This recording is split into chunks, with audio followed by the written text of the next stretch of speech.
News bulletin में आपका स्वागत है। आइए जानते हैं बिहार की 30 फटाफट बड़ी खबरों को। मुख्यमंत्री की सभा के दौरान जब महिलाएं कार्यक्रम छोड़कर जाने लगी तो उनसे पूछा गया, काहे भाग रही हो? योजना के बारे में जानोगी तभी न बोलोगी। इस दौरान समृद्धि यात्रा में लगी योजनाओं के बोर्ड भी गिने गए।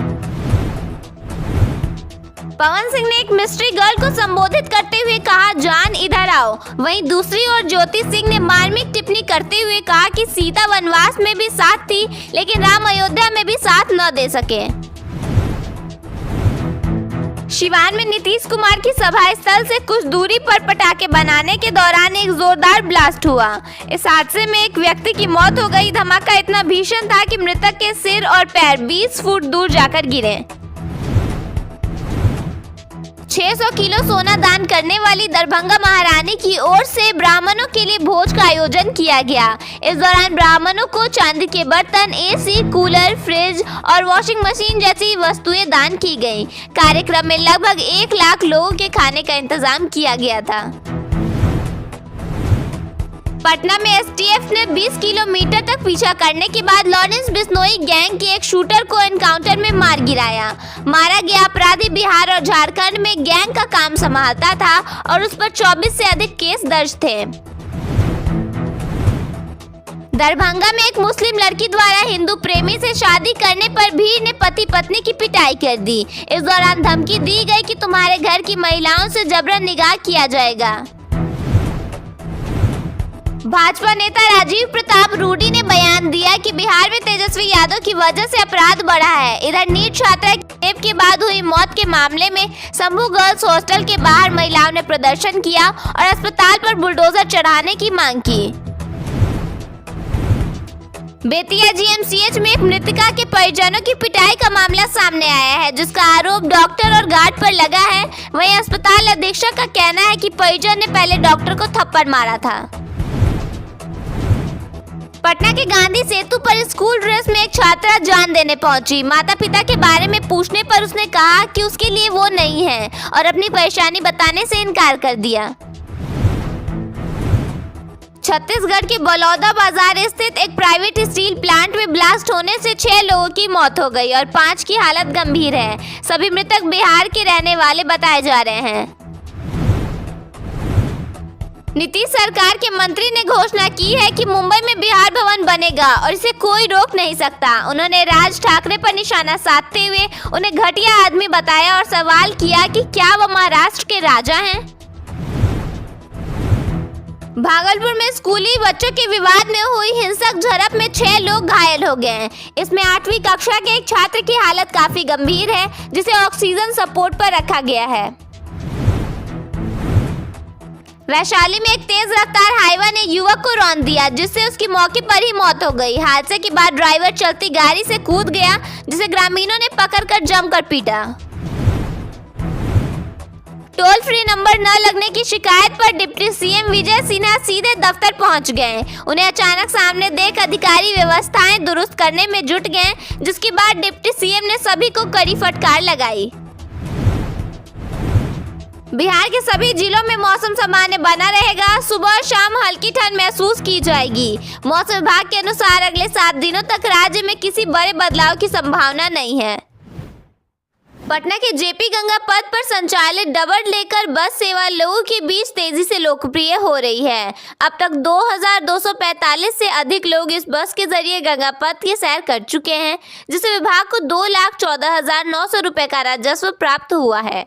सितंबर महीने में शुरू हुई यह सेवा पटना घूमने के अनुभव को एक नए स्तर पर ले गई है। कटिहार में समग्र भैंस पालन योजना के तहत किसानों को भैंस पालन पर अनुदान मिलेगा। एक भैंस पर 1.21 लाख रुपए तक का अनुदान है, जिसमें सामान्य वर्ग को 50% और एसटी, एससी, ईबीसी को 75% सब्सिडी मिलेगी। इसका उद्देश्य ग्रामीण युवाओं को स्वरोजगार, दूध उत्पादन में वृद्धि और किसानों की आय बढ़ाना है। उन्नत मुर्रा नस्ल की भैंसें उपलब्ध होंगी। बिहार में व्यावसायिक भवन बनाने वालों के लिए सरकार ने बड़ा फैसला लिया है, जिससे एक ही भूखंड पर पहले से कई ज्यादा निर्माण संभव हो सकेगा। उप मुख्यमंत्री विजय कुमार सिन्हा ने एक ऐतिहासिक फैसले के तहत निर्माण के दायरे को लगभग दोगुना करने का निर्देश दिया है, जिससे न केवल शहर का विस्तार होगा बल्कि छोटे और बड़े निवेशकों को भी फायदा होने वाला है। बिहार में कड़ाके की ठंड, घने कोहरे और कोल्ड डे के लंबे दौर के बाद अब मौसम ने राहत भरी करवट ले ली है। आसमान साफ है, सुबह से धूप खिल रही है और दिन के तापमान में लगातार बढ़ोतरी दर्ज की जा रही है। आईएमडी ने साफ संकेत दिया है कि 28 जनवरी तक राज्य में मौसम शुष्क रहेगा और बारिश की कोई संभावना नहीं है। यानी फिलहाल बिहार को ठंड और कोहरे के साथ साथ बरसात की चिंता से भी राहत मिल चुकी है। बक्सर के सदर अनुमंडल में 11,300 अपात्र राशन कार्ड धारकों की पहचान की गई है। सरकारी योजनाओं में पारदर्शिता लाने हेतु इन सभी कार्डों को रद्द करने की प्रक्रिया शुरू हो गई है। अनुमंडल पदाधिकारी अविनाश कुमार ने बताया कि भारत सरकार से प्राप्त डेटा के आधार पर यह कार्रवाई हो रही है। जनशक्ति जनता दल के राष्ट्रीय अध्यक्ष तेज प्रताप यादव ने कांग्रेस नेता राहुल गांधी पर सीधा हमला बोला है। बुधवार को पटना में पत्रकारों से बातचीत के दौरान उन्होंने कहा कि नाम में गांधी लगाने से कोई गांधीवादी नहीं हो जाता। राहुल गांधी की जीवन शैली और विचार महात्मा गांधी के आदर्शों से मेल नहीं खाते। मुंबई की जमीन पर बिहार भवन बनेगा या नहीं, इस सवाल ने दो राज्यों की राजनीति को आमने सामने ला खड़ा किया है। मनसे और शिवसेना के विरोध ने सियासी तापमान बढ़ा दिया है, तो जेडीयू और भाजपा ने साफ कर दिया है कि बिहार भवन हर हाल में बनेगा। बिहार के शेखपुरा जिले में दरोगा भर्ती परीक्षा के दौरान एक बार फिर बड़ा फर्जीवाड़ा सामने आया है। दूसरे के बदले परीक्षा दे रहे एक मुन्ना भाई सहित 4 लोगों को पुलिस ने रंगे हाथों पकड़ लिया है। चौंकाने वाली बात यह है कि इस पूरे खेल की मास्टरमाइंड एक महिला बताई जा रही है, जो नालंदा जिले की रहने वाली है। तेज प्रताप यादव ने नीट स्टूडेंट डेथ मामले को बड़ी साजिश बताया है। उन्होंने कहा यह हत्या नहीं दुष्कर्म का मामला है। इस हत्या में सत्ता में बैठे नेताओं के पुत्र शामिल हैं। उन्होंने आगे यह भी आरोप लगाया कि इस मामले को पैसे देकर दबाया गया है। तेज प्रताप यादव ने सरकार से मांग की है कि दोषियों को जल्द सजा दी जाए ताकि बिहार में बेटियां सुरक्षित महसूस कर सकें। पटना जंक्शन पर यात्रियों को अब एयरपोर्ट जैसी पार्किंग सुविधा मिलने जा रही है। रेलवे प्रशासन ने प्रीमियम पार्किंग के निर्माण का काम शुरू कर दिया है। इसका मकसद है भीड़ कम करना और यात्रियों को बेहतर सुविधा देना। यह नई व्यवस्था 27 जनवरी से पूरी तरह लागू हो जाएगी। रेलवे प्रशासन जंक्शन परिसर में आधुनिक पार्किंग सिस्टम तैयार कर रहा है। इसमें बूम बैरियर लगाए जाएंगे। पटना में नीट की तैयारी कर रही छात्रा से दुष्कर्म और मौत के 10 दिन बीत चुके हैं। इस मामले में अभी तक पुलिस के हाथ खाली हैं। न्याय की मांग को लेकर पटना में आरजेडी की महिला कार्यकर्ताओं ने आक्रोश मार्च निकाला। वहीं भागलपुर और गया में भी छात्र छात्राओं ने प्रदर्शन किया। बिहार में जल परिवहन को आधुनिक, सुरक्षित और किफायती बनाने की दिशा में बड़ा कदम उठाया गया है। गेम चेंजर प्लान अब अपने छात्रों को पारंपरिक लकड़ी की नावों की जगह फाइबर प्लास्टिक यानी FRP नावों के निर्माण की ट्रेनिंग देगा। पटना को देश के सबसे स्वच्छ शहरों की कतार में खड़ा करने के लिए नगर निगम ने एक बेहद अनोखी और प्रभावी पहल शुरू की है। नगर शत्रु को चिन्हित कर उनकी तस्वीरें सार्वजनिक करने के बाद अब निगम शहर के असली हीरो यानी नगर मित्र की तलाश में है। अगर आप अपने मोहल्ले की सफाई को लेकर जागरूक हैं तो तैयार हो जाइए, क्योंकि अब आपके पास न केवल अपने इलाके को चमकाने का मौका है, बल्कि पूरे शहर के सामने एक रोल मॉडल बनने का भी अवसर है। बिहार सरकार जीविका दीदियों के लिए AI आधारित प्रणाली लागू कर रही है। यह पहल महिलाओं के लिए हिसाब किताब आसान करेगी, वर्चुअल अकाउंट के जरिए वित्तीय प्रबंधन सुधारेगी। AI स्वास्थ्य निगरानी, कौशल विकास और रोजगार मार्गदर्शन में भी मदद करेगा।